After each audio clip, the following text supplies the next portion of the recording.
Welcome to channel. இன்னைக்கு வீடியோவில் ஹெல்த்தியான ஒரு டின்னர் ரெசிபி பார்க்கலாம். இது டின்னராகவும் சாப்பிட்டுக்கலாம், காலையில் பிரேக்ஃபாஸ்ட்டாகவும் சாப்பிட்டுக்கலாம். ரொம்ப டேஸ்ட்டாக இருக்கும், ஹெல்த்தியாகவும் இருக்கும். சக்கரவள்ளி கிழங்கு வச்சு பராத்தா பண்ணலாம். இன்றைக்கி சக்கரவள்ளி கிழங்கு ஒரு 1/4 கிலோ அளவுக்கு எடுத்துருக்கேன். அதை நல்லா வேக வச்சு எடுத்துக்கோங்க. அது தோலெல்லாம் விரிச்சிட்டு நல்லா மசிச்சிக்கணும். இதை ஸ்மாஷர் வச்சு இந்த மாதிரி நல்லா மசிச்சு எடுத்துக்கோங்க. கட்டிகள் இல்லாமல் இருந்தால் தான் இந்த மாவோடு சேர்த்து பிசையும் போது உங்களுக்கு ஈஸியாக இருக்கும். அதில் சின்ன சின்ன நார் இருந்தாலும் அதையே ரிமூவ் பண்ணிவிடுங்க.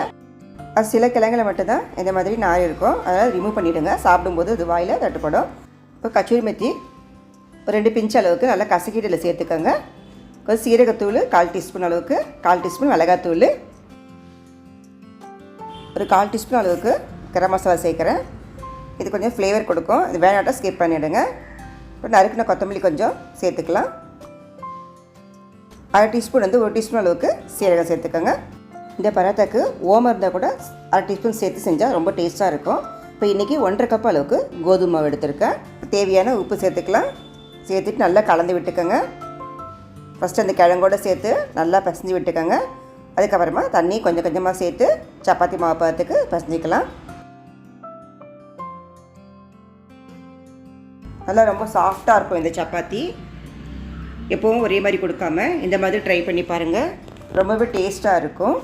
இப்போ மாவு கையில் ஒட்டுறாமல் இருக்குது. இந்த டைமில் ஒரு 2-3 டீஸ்பூன் அளவுக்கு ரீஃபைண்ட் ஆயில் சேர்த்துக்கோங்க. சேர்த்துட்டு நல்லா பிசைஞ்சு விட்டுக்கலாம்.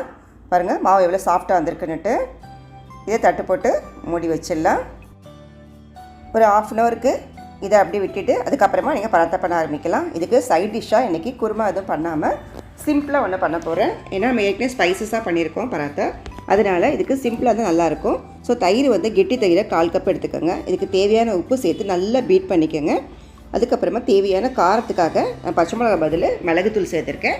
நறுக்கின கொத்தமல்லி சேர்த்து நல்லா கலந்து விட்டுக்கோங்க இந்த மாதிரி. இப்போ இதுவே சூப்பராக இருக்கும். இல்லை இங்கே சாட் மசாலா கூட சேர்த்துக்கலாம்.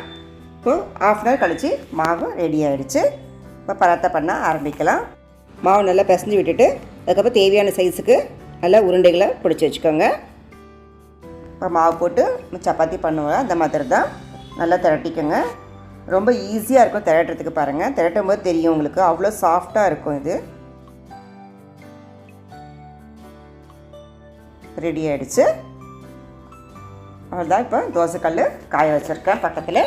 ரெடி பண்ண இந்த பராத்தா மாவை தவாவில் போட்டுக்கலாம்.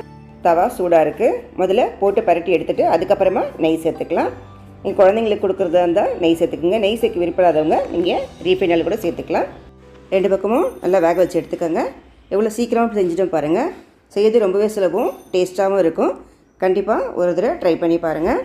இந்த பராத்தாவில் சக்கரவள்ளி கிழங்கு போட்டுக்கொண்டது தெரியாது, அவ்வளோ டேஸ்ட்டாக இருக்கும். அதனால் கிழங்கு சாப்பிடாதவங்களுக்கு கூட இதை கொடுத்தீங்கன்னா கண்டிப்பாக நல்லா விரும்பி சாப்பிடுவாங்க. இதுக்கு தயிரே போதுமானதாக இருக்கிறனால ரொம்ப ஈஸியாகவும் செஞ்சிடலாம். இந்த ரெசிபி பிடிச்சதுன்னா லைக் பண்ணுங்கள், ஷேர் பண்ணுங்கள், மறக்காமல் என் சேனலை சப்ஸ்கிரைப் பண்ணுங்கள். தேங்க்யூ ஃபார் வாட்சிங்.